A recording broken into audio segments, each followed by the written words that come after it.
আজকের আলোচনার বিষয়বস্তু হলো ইসলামের একটি গুরুত্বপূর্ণ বিধান, গুরুত্বপূর্ণ ইবাদত, আত্মীয়তার সম্পর্ক বজায় রাখা। আত্মীয়তার সম্পর্ক এটা আল্লাহ রাব্বুল আলামিনের পক্ষ থেকে বিশেষ এক নির্দেশ। আল্লাহ তাআলা সূরা নিসার মধ্যে বলেছেন, ওয়া'বুদুল্লাহ ওয়া লা তুশরিকু বিহি শাইআ, তোমরা আল্লাহর ইবাদত করো, তার সাথে কাউকে শরীক করিও না।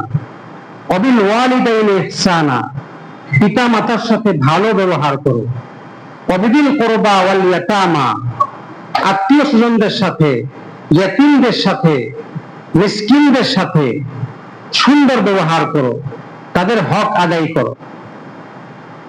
সূরা নাহলের মধ্যে বলেছেন, যে আয়াত আমরা জুমার দিন খুতবার শেষে পড়ি, ইন্নাল্লাহা ইয়া'মুরু বিল আদলি ওয়াল ইহসান, আল্লাহ তাআলা ইনসাফের আদেশ করেন এবং মানুষের প্রতি সুন্দর আচরণের আদেশ করেন। ওয়া ইতাইযিল কুরবা, আত্মীয় স্বজনকে দান করার আদেশ করেন। ওয়া ইয়ানহা আনিল ফাহশাই ওয়াল মুনকার, অন্যায় এবং অশ্লীল কাজ থেকে নিষেধ করেন। অপর আয়াতের মধ্যে আল্লাহ পাক বলেন, উলাইকাল্লাযীনা লা'নাহুমুল্লাহ, যারা আত্মীয়তার সম্পর্ক ছিন্ন করবে, আত্মীয়তার সম্পর্ক ভালো রাখবে না, আল্লাহ তাদের উপর অভিশাপ করেন, লানত করেন, নাউযুবিল্লাহ। অপর আয়াতের মধ্যে এসেছে, ওমা ইউদিল্লু বিহি ইল্লাল ফাসিকিন, যারা ফাসিক, আল্লাহ তাআলা তাদেরকে পথভ্রষ্ট করেন, গোমরাহ করেন। ফাসিক কারা? আল্লাযীনা ইয়ানকুদুনা আহদাল্লাহি মিন বাদি মিসাকি, যারা আল্লাহ পাকের সাথে কৃত অঙ্গীকার ভঙ্গ করে। ওয়া ইয়াকতাউনা মা আমারাল্লাহু বিহি আইয়ুসাল, এবং আল্লাহ পাক যেই সম্পর্ক, আত্মীয়তার বন্ধন অটুট রাখতে বলেছেন, আত্মীয়তার সম্পর্ক ঠিক রাখতে বলেছেন, আত্মীয়তার সম্পর্ক যারা ছিন্ন করে তারা ফাসিক, আর এদেরকে আল্লাহ গোমরাহ করে দেন। তাহলে আমি ইবাদত যদি করি, ইবাদত বলতে নামাজ, রোজা, জিকির আজকার করি, তো অপর দিকে আত্মীয়তার সম্পর্ক যদি ছিন্ন করি, এই আয়াত বলছে আমি ফাসিক। নামাজ পড়লেও ফাসিক, রোজা রাখলেও ফাসিক, হজ করলেও ফাসিক, জিকির করলেও ফাসিক। এগুলো করলেও যদি আমার ভাইয়ের সাথে সম্পর্ক ভালো না থাকে, বোনের সাথে সম্পর্ক ভালো না থাকে, চাচার সাথে, মামার সাথে, খালার সাথে, ফুফুর সাথে সম্পর্ক ভালো না থাকে, তাহলে আমি ফাসিক এবং আমাকে আল্লাহ গোমরাহ করে দিবেন, নাউযুবিল্লাহ। হাদিসে পাকের মধ্যে ইরশাদ হয়েছে, আম্মা জান আয়েশা রাদিয়াল্লাহু আনহা থেকে বর্ণিত, ক্বালা রাসূলুল্লাহ সাল্লাল্লাহু আলাইহি ওয়াসাল্লাম, আর রাহিমু মুআল্লাকাতুন বিল আরশি, রাসূল করিম সাল্লাল্লাহু আলাইহি ওয়াসাল্লাম ইরশাদ করেন, আত্মীয়তার সম্পর্ক এটা আল্লাহর আরশের সাথে ঝুলে আছে। আল্লাহর আরশের সাথে ঝুলন্ত অবস্থায় আছে আত্মীয়তার সম্পর্ক। তাকুলু, সে আল্লাহকে বলতে থাকে, মা ওয়াসালানি ওয়াসালাহুল্লাহ, যে আমার এই আত্মীয়তার সম্পর্ক, এই বন্ধনটা ঠিক রাখবে, অটুট রাখবে, আল্লাহ যেন তার সাথেও সম্পর্ক অটুট রাখেন। ওমান কাতাআনি কাতাআহুল্লাহ, আর যারা আত্মীয়তার সম্পর্ক ছিন্ন করবে, আল্লাহ যেন তাদের সাথে সম্পর্ক ছিন্ন করে। সেই ঘোষণা দিতে থাকে। চিন্তা করেন, তাও কোন জায়গায় বসে? আরশের সাথে বসে, আরশের সাথে ঝুলন্ত অবস্থায় আছে। এই অবস্থায় আল্লাহকে বলতে থাকে, মা ওয়াসালানি ওয়াসালাহুল্লাহ, যে আত্মীয়তা সম্পর্ক যারা ঠিক রাখবে দুনিয়াতে, আল্লাহ তুমিও সম্পর্ক ঠিক রাখো। ওমান কাতাআনি কাতাআহুল্লাহ, আল্লাহ এই আত্মীয়তা সম্পর্ক যারা ছিন্ন করবে, আল্লাহ তুমিও তাদের সাথে সম্পর্ক ছিন্ন করো। কত বড় মারাত্মক কথা! তাও কোথায়?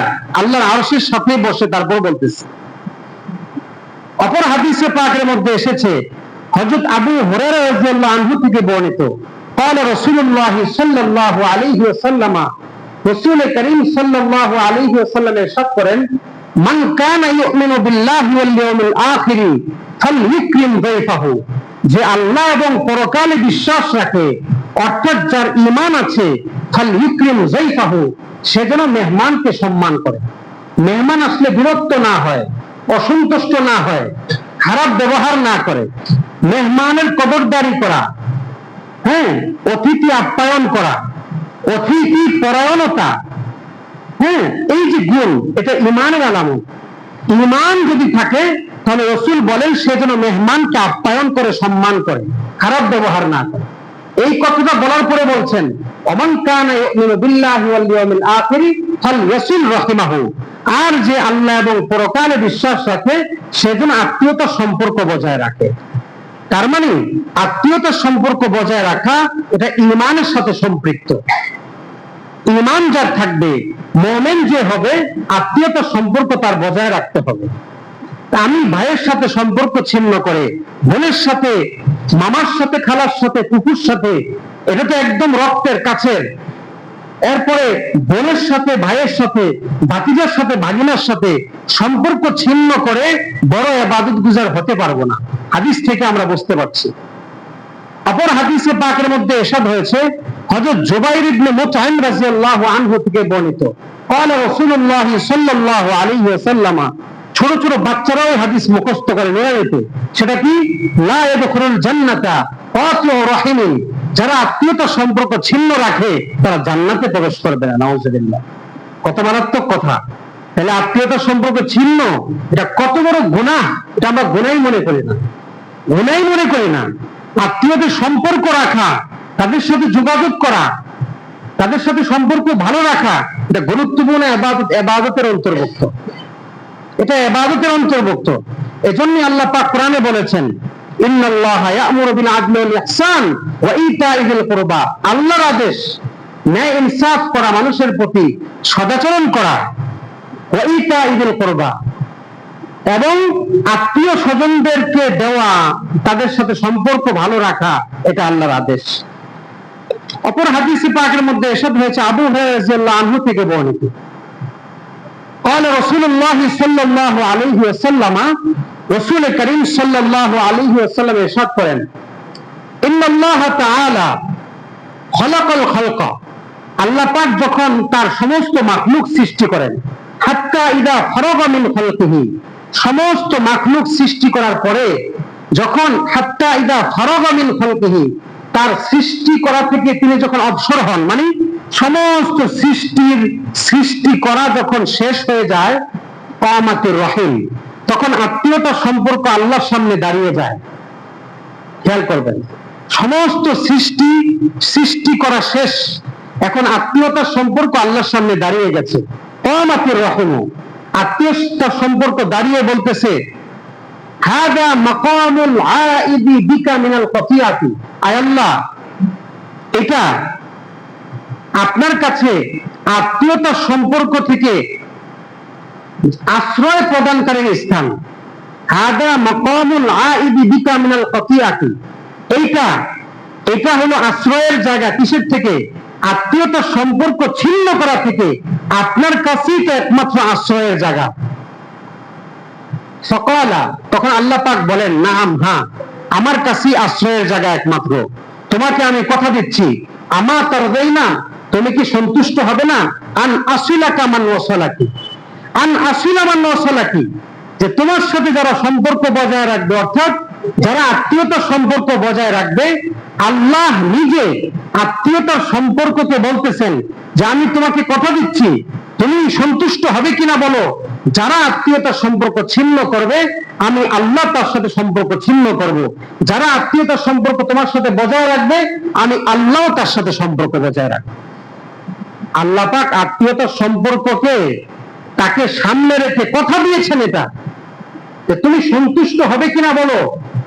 আত্মীয়তার সম্পর্ক যারা বজায় রাখবে, আমি আল্লাহ তার সাথে সম্পর্ক বজায় রাখবো। আত্মীয়তার সম্পর্ক যারা ছিন্ন করবে, আমি আল্লাহ তার সাথে সম্পর্ক ছিন্ন করবো। তখন আত্মীয়তার সম্পর্ক রহিম, আত্মীয়তার সম্পর্কের আরবি শব্দ কি? আর রহিমু।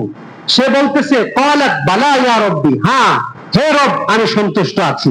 আপনি যে সিদ্ধান্ত দিলেন যারা আত্মীয়তার সম্পর্ক বজায় রাখবে, আপনিও সম্পর্ক বজায় রাখবেন। যারা আত্মীয়তার সম্পর্ক ছিন্ন করবে, আপনিও সম্পর্ক ছিন্ন করবেন। আমি সন্তুষ্ট আছি, আল্লাহ আপনার এই সিদ্ধান্তে আমি সন্তুষ্ট। তখন আল্লাহ পাক বলেছেন, ফাযালিকা লাকি, যাও, এটাই সিদ্ধান্ত হয়ে গেল, এটাই সিদ্ধান্ত হয়ে গেল কিয়ামত পর্যন্ত যারাই আত্মীয়তার সম্পর্ক বজায় রাখবে আমি আল্লাহ তার সাথে সম্পর্ক বজায় রাখবো। কিয়ামত পর্যন্ত যারা আত্মীয়তার সম্পর্ক ছিন্ন করে দুনিয়াতে জীবন যাপন করবে আমি আল্লাহ তার সাথে সম্পর্ক ছিন্ন করব। বুঝতে পেরেছেন কথা? মানুষ দুনিয়াতে তার যে যাপিত জীবন সকাল থেকে সন্ধ্যা 24 ঘন্টা এই সময়ের মধ্যে তার লেনদেন কাজকর্ম চলাফেরা দুইটা শ্রেণীর সাথে হবে। এক হলো মানুষের সাথে, আরেক হলো আল্লাহর সাথে। বুঝতে পেরেছেন? হক দুইটা, হকুল্লাহ, হকুল ইবাদ। একটা আল্লাহর হক আর একটা বান্দার হক, দুটোটাই ঠিক রাখতে হবে। আপনি আল্লাহর হক শুধু ঠিক রাখলেন, নামাজ পড়লেন, আল্লাহর হুকুম মানলেন, অপরদিকে বান্দার হক নষ্ট করলেন, জান্নাতে যাওয়া সহজ হবে না। অথবা বান্দার হক ঠিক রাখলেন, আল্লাহর হক ঠিক রাখলেন না, তাও জান্নাতে যাওয়া সহজ হবে না। আপনার যাপিত জীবনে বান্দাদের সাথে সম্পর্ক হবে আল্লাহর বান্দাদের সাথে, স্ত্রী, সন্তান, ভাই, ব্রাদার, প্রতিবেশী, এলাকাবাসী, এদের সাথে আপনার সম্পর্ক হবে, লেনদেন হবে। আরেকটা হলো আল্লাহর সাথে। দোনো সম্পর্ক অর্থাৎ বান্দার হক, আল্লাহর হক, দুটোটা ঠিক রাখার পরে জান্নাতের চিন্তা করতে হবে। বুঝতে পেরেছেন কথা? এজন্য হক দুটোটাই ঠিক রাখতে হবে। বরং এই দুইটা হকের মধ্যে বান্দার হকটা জটিল বেশি। আল্লাহর হক 2 বছরের নামাজ কাজা, 5 বছরের নামাজ কাজা, অনেক নামাজ কবুলই হয় নাই, করেছেন ঠিক। অনেক রোজা আল্লাহর কাছে কবুলই হয় নাই, করেছেন ঠিক, রোজা রেখেছেন ঠিক, এটা চাইলে আল্লাহ মাফ করে দিতে পারেন।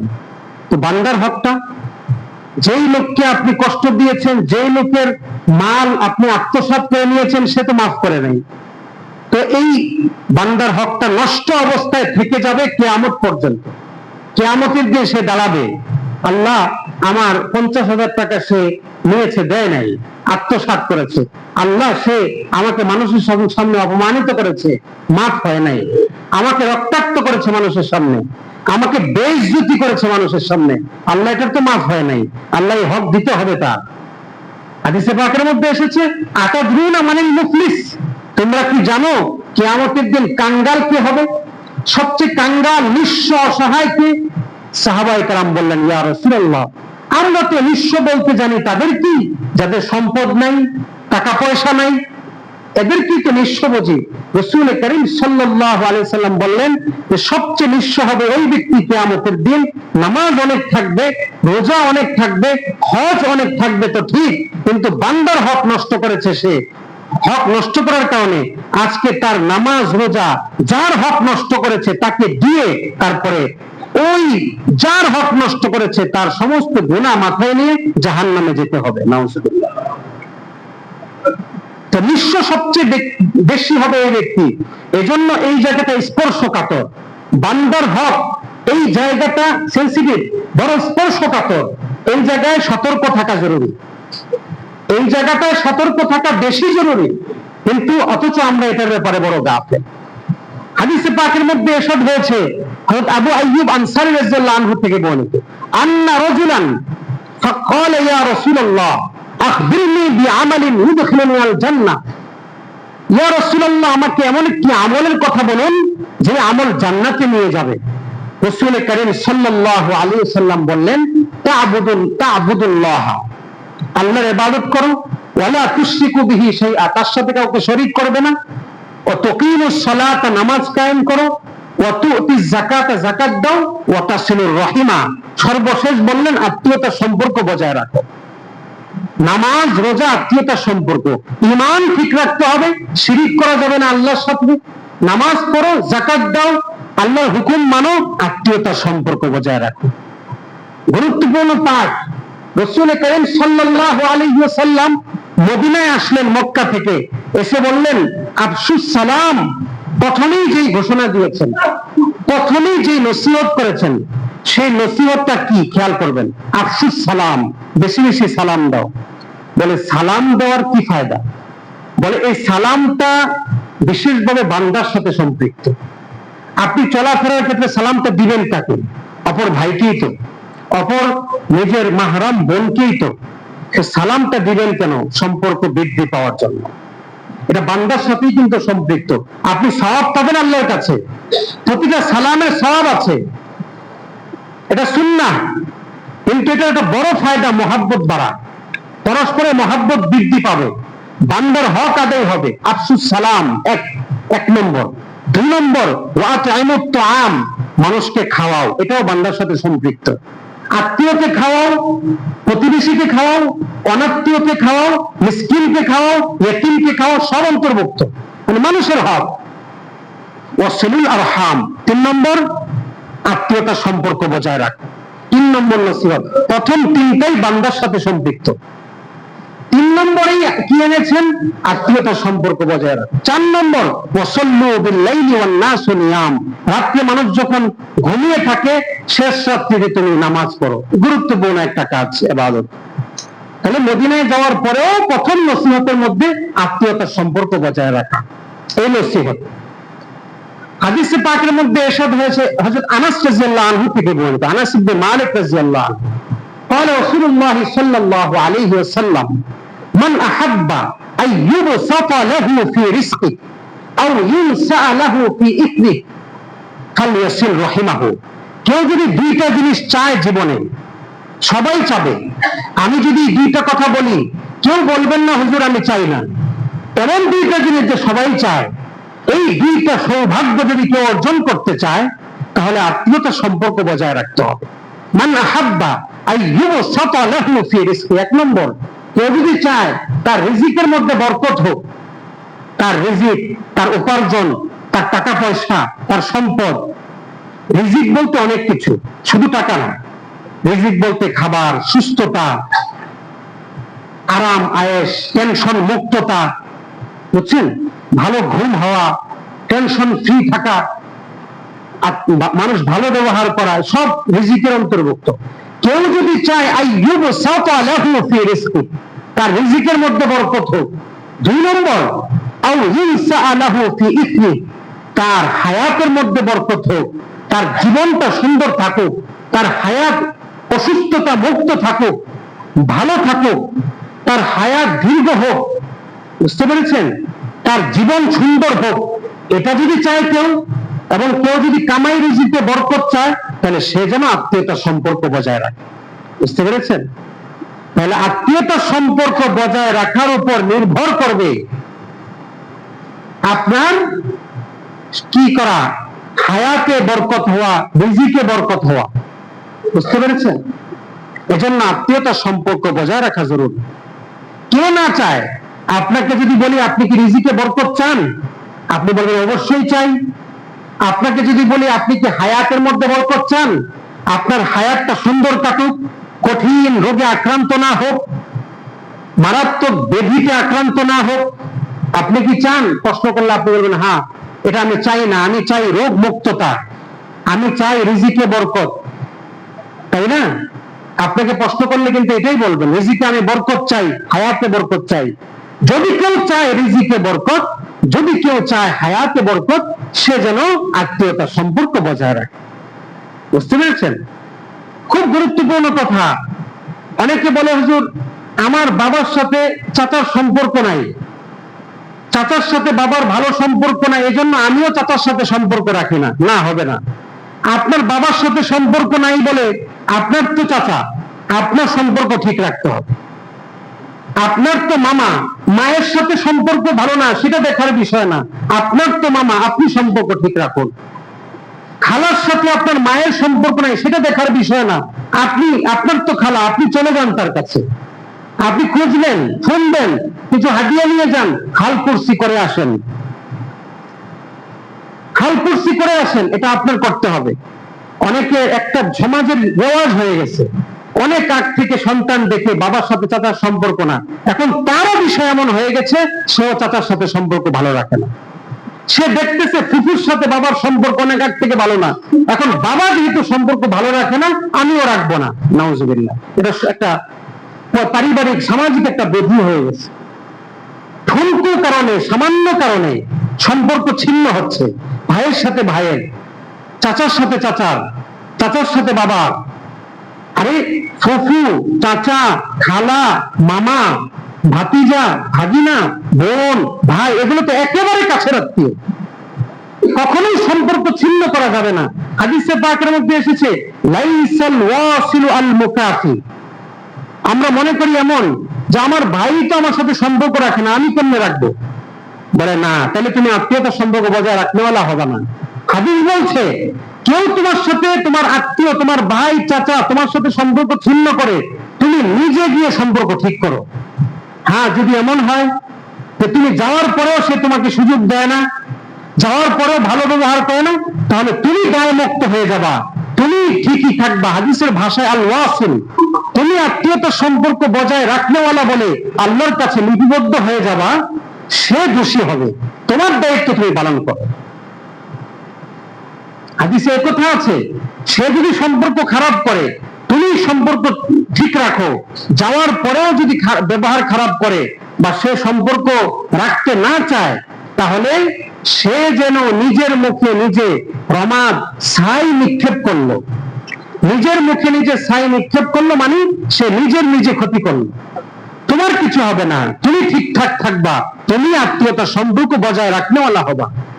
কেউ যদি সম্পর্ক ছিন্ন করে, আপনি গিয়ে সম্পর্ক ঠিক করলে আপনি ছোট হবেন না, আপনি ছোট হবেন না, আল্লাহর কাছে দামি হবেন, এমনকি মানুষের কাছেও দামি হবেন। আরে লোকটা তো নিজে এসে সম্পর্ক বজায় রাখছে, অন্যান্যরাও ভালো বলবে। এমনকি যে ব্যক্তি সম্পর্ক রাখছে না, সেও মনে মনে অনুতপ্ত হবে, হায় সে তো ছোট হয়ে আসলো, আমি কেন তার কাছে ছোট হলাম না, আমি কেন সম্পর্ক ঠিক রাখলাম না। বুঝতে পেরেছেন? তা ভালো গুণ। ইন্নামাল ওয়ালাকিনুল ওয়াসিলু আল্লাযী ইযা কুতিয়াত রাহিমুহু ওয়াসালাহা। হাদিসের শব্দ, কেউ কোন ভাই, চাচা, আত্মীয় সম্পর্ক ছিন্ন করার পরে সে নিজে গিয়ে সম্পর্ক জোড়া লাগায়, এই ব্যক্তিটা প্রকৃত আত্মীয়তা সম্পর্ক বজায় রাখনেওয়ালা। বুঝতে পেরেছেন? হাদিস থেকে এই শব্দ আসে যে ইন্না আমালা কাতিয়াইর রাহিমি ক্বাদ লা তুরফা ওয়া লা তুকবাল। যারা আত্মীয়তার সম্পর্ক ছিন্ন করে তাদের আমল আল্লাহর কাছে কবুল হয় না, তাদের আমল আল্লাহর কাছে পৌঁছে না। নাউযুবিল্লাহ।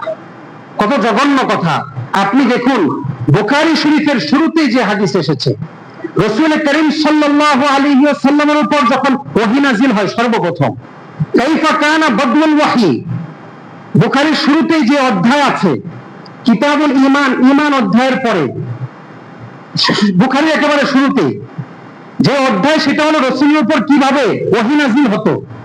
সেই অধ্যায়ের মধ্যে হাদিস এসেছে রাসূল করিম সাল্লাল্লাহু আলাইহি ওয়াসাল্লামের উপর যখন ওহী নাযিল হয়, হেরা গুহায় সর্বপ্রথম রাসূল বিচলিত হয়ে যান।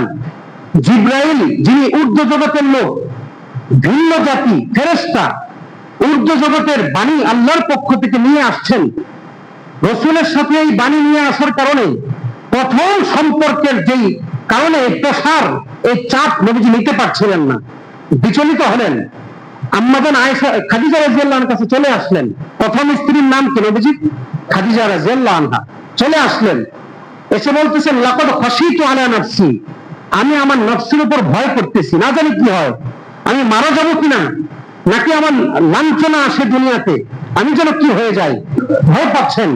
জাম্মুনি জাম্মুনি, বলছেন আমাকে তুমি কম্বল দিয়ে ঢেকে দাও, আমাকে বস্ত্রাবৃত করো, আমাকে ঢেকে দাও।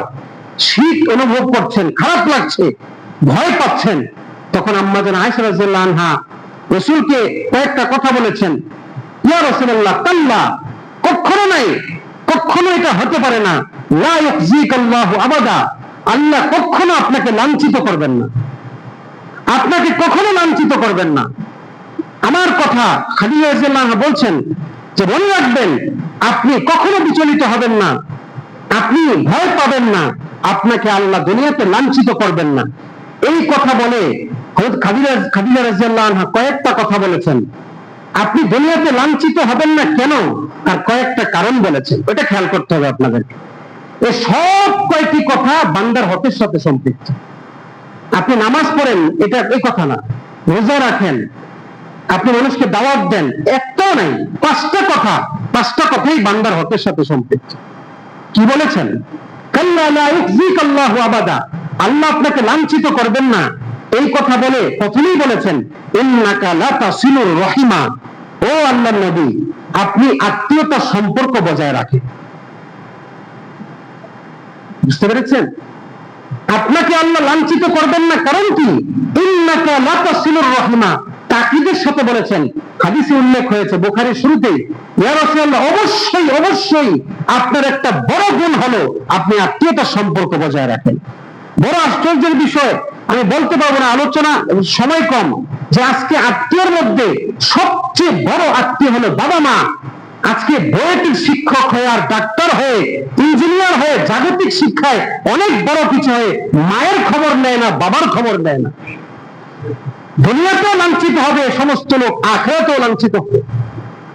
বড় আফসোস, বাবা মা, হাদিসে পাকের মধ্যে এসেছে, বাবা মা দুনিয়ার সৌভাগ্য, আখিরাতের সৌভাগ্য।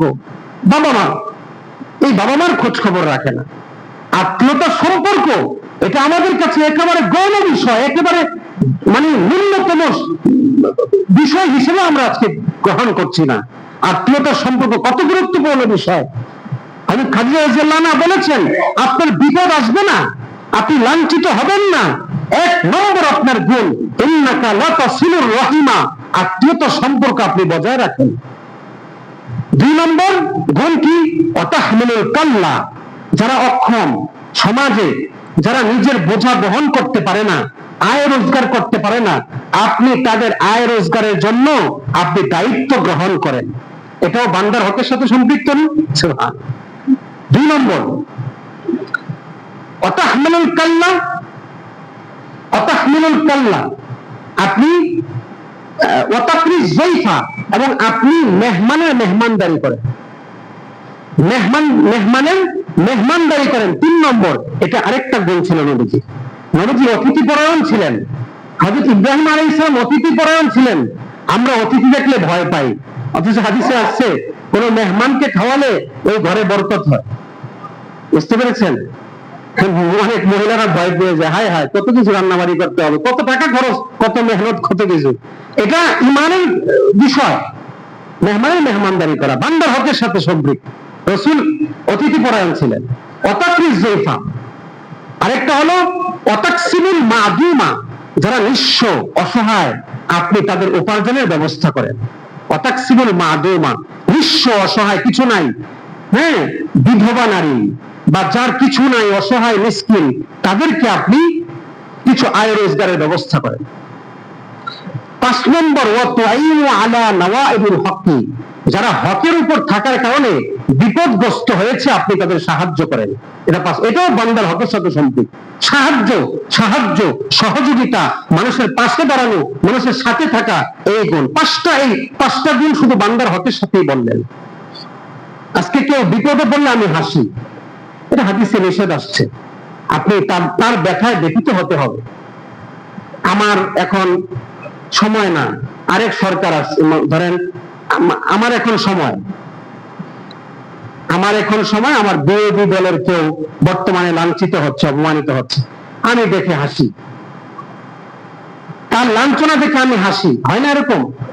আমার ভাই, আমার প্রতিবেশী যে কোনো বিপদে পড়ছে, আমি হাসি, খুব খুশি। এটা খুব খারাপ জিনিস। আপনি যতটুকু পারেন সহযোগিতা করবেন, না হয় দোয়া করবেন, না হয় তার ব্যথায় ব্যতীত হওয়া কমপক্ষে প্রকাশ করতে হবে। খুশি হওয়ার দূরের কথা। এজন্য মানুষের হক, বান্দার হক, আত্মীয়তার সম্পর্ক গুরুত্বপূর্ণ বিষয়। দুনিয়াতে আমি যদি চাই হায়াতে আমার বরকত হবে, আমি সুস্থ থাকবো, আমি মানসিক ভাবে টেনশন ফ্রি থাকবো, আমি স্ত্রী আমার সাথে ভালো ব্যবহার করুক, সন্তান আমার সাথে ভালো ব্যবহার করুক, আমি শান্তি যদি চাই, দুনিয়াতে এই আত্মীয়তার সম্পর্ক ভালো রাখতে হবে। এবং এটার ফলাফল আখিরাতেও অনেক ভালো। আখিরাতেও এই বান্দার হকের কারণে আল্লাহ পাক নাজাতের ব্যবস্থা করবে, আত্মীয়তার সম্পর্ক বজায়ের কারণে। আত্মীয়তার সম্পর্ক আমি বজায় রাখবো কিভাবে, সিস্টেম কি, এটা বলছি। দেখেন, আত্মীয়তার সম্পর্ক বজায় রাখার সিস্টেম হলো, এক নম্বর, আপনি তার কাছে যাবেন, চাচার বাড়িতে যাবেন, ভাইয়ের বাড়িতে যাবেন, খালার বাড়িতে যাবেন। আপনি থাকার প্রয়োজন নাই, একবেলা খাওয়ার দরকার নাই, আপনি গিয়ে কিছু হাদিয়া দিয়ে হালকুসি করে আসেন, তাদের খোঁজ খবর নিয়ে আসেন। বুঝতে পেরেছেন? ভাইয়ের খোঁজ খবর নেন, ভাতিজা ভাতিজের খোঁজ খবর নেন, কিছু হাদিয়া দিয়ে আসেন, কিছু কথা বলে আসেন তাদের সাথে, তাদের হাল কুর্সি করে আসেন, খোঁজ খবর নিয়ে আসেন, বাস। হ্যাঁ, এখন তো আরো সুন্দর ব্যবস্থা আছে, আপনি যেতে পারছেন না, ব্যস্ত, ফোন দেন, ফোনে খোঁজ খবর নেন, যদি বিপদে পড়ে তৎক্ষণাৎ চলে যান, কোনো বিপদে পড়েছে যান, কোনো সহযোগিতা দরকার যতটুকু পারেন সহযোগিতা করেন, কোন বিপদে পড়েছে তৎক্ষণাৎ তার পাশে দাঁড়িয়ে যান। বুঝতে পেরেছেন? এভাবে সম্পর্ক রাখতে হবে। তার যে কোনো ভাবে আপনি সহযোগিতা করতে পারেন, মেয়ের বিবাহ, ছেলের বিবাহের ক্ষেত্রে আপনি সহযোগিতাটা করেন। তারপরে অসুস্থ হয়েছে দেখতে যান, কার যে সহযোগিতা করা দরকার সেটা করেন। এভাবে আপনি খোঁজ নেবেন, কার সাথে আমার অনেকদিন কথা হচ্ছে না, কোন ভাইয়ের সাথে, কোন চাচার সাথে, কোন ফুফুর সাথে, কোন মামার সাথে, কোন খালার সাথে, কোন ভাইয়ের সাথে, এমনকি খালাতো ভাই, চাচাতো ভাই, ফুফাতো ভাই, সবার সাথে আপনার খোঁজ খবর রাখা। আর সেটার সুযোগ এখন খুব সহজ হয়েছে, ফোন দেওয়া, খোঁজ খবর নেওয়া, বিপদ হলে এগিয়ে যাওয়া। তো বিপদে আপনি কিছু যদি সহযোগিতা করেন, অর্থ দিয়ে যতটুকু পারেন, আপনার কমবে না, বরং আল্লাহ অন্য দিক দিয়ে বরকত দিয়ে দেবে ইনশাআল্লাহ। বুঝতে পেরেছেন?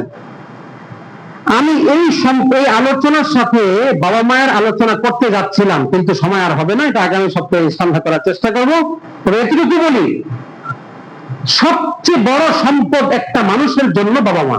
হাদিসে আসছে, পিতামাতা থাকার পরে যদি পিতামাতার খেদমত করে কেউ জান্নাত অর্জন করতে না পারে, তার মতো হতভাগা আর কেউ নেই। নবীজি বদদোয়া করেছেন, ধ্বংস হোক এই ব্যক্তি যে পিতামাতা পাওয়ার পরেও তাদের খেদমত করে জান্নাতে প্রবেশ করতে পারলো না। রিদার রব্বি ফি রিদাল ওয়ালিদি ওয়া সাখাতুর রব্বি ফি সাখাতিল ওয়ালিদ। পিতামাতার সন্তুষ্টিতে আল্লাহ সন্তুষ্ট, পিতামাতার অসন্তুষ্টিতে আল্লাহ অসন্তুষ্ট। আপনি সচিব হন, আপনি ডাক্তার হন, আপনি জাগতিকভাবে যত বড় শিক্ষিত হন, পিতামাতাকে অসন্তুষ্ট রাখবেন সম্ভব না। দুনিয়াতেও সুখী হওয়া, আখিরাতেও সুখী হওয়া, অচিরেই স্ত্রীর ঝাড়ুর বাড়ি খেতে হবে। আল্লাহ পাক জানেন, পিতামাতাকে কেউ কষ্ট দিলে এই দুনিয়াতে তার শাস্তি শুরু হয়ে যায়। পিতামাতা এমন জিনিস, আনিস করলি ওয়ালিদাইন, আল্লাহ কোরআনে কয়েক জায়গায় বলেছেন, আমার ইবাদতের পরেই ওয়ালিদাইন তোমার পিতামাতা।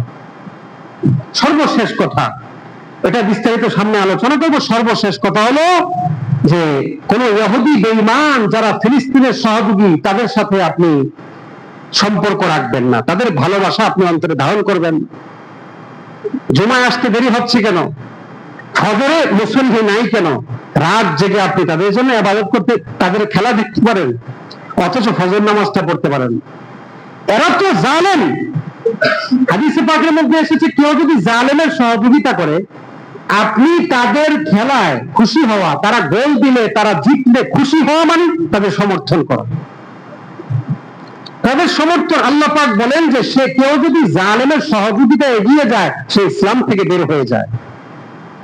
মনে রাখতে হবে যে এরা তো ফিলিস্তিন আর গাজায় যারা হত্যাযজ্ঞ চালাচ্ছে তাদের সহযোগী। আপনি তাদের খুশিতে খুশি হন কিভাবে, তাদের আনন্দে আনন্দিত হন কিভাবে? এক ব্যক্তি 10 শতক জমিন ক্রয় করে 7 কিলোমিটার জুড়ে কি বলে পতাকা বানিয়েছে, কত বড় সওয়াব যেন করে ফেলেছে।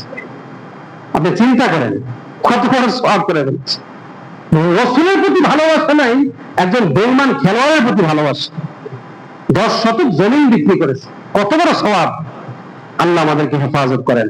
এগুলো কিন্তু ঈমান বিধ্বংসী কাজ। ঈমান যে ভালোবাসার দাবি করে সেটা করেন। আল মারউ মা মান আহাব্বা, যে যাকে ভালোবাসবে তার সাথেই তার কিয়ামত হবে। মেসির সাথে আপনার ভালোবাসা হলে এটা আল্লাহ না করেন তার সাথে কিয়ামত হতে পারে। এটা তাদের খেলা দেখার জন্য উদ্গ্রীব হয়ে থাকা, গোল দিলে খুশি হওয়া, তারা জয়ী হলে আপনি আনন্দিত হওয়া, এটা জালেম ইহুদি বেঈমানের সমর্থন করা। আর এটাই, এই মহাব্বত কিন্তু বড় জিনিস। এটা কবরেও এই মহাব্বতের বিষয়ের প্রতিফলন ঘটবে, আখিরাতেও ঘটবে।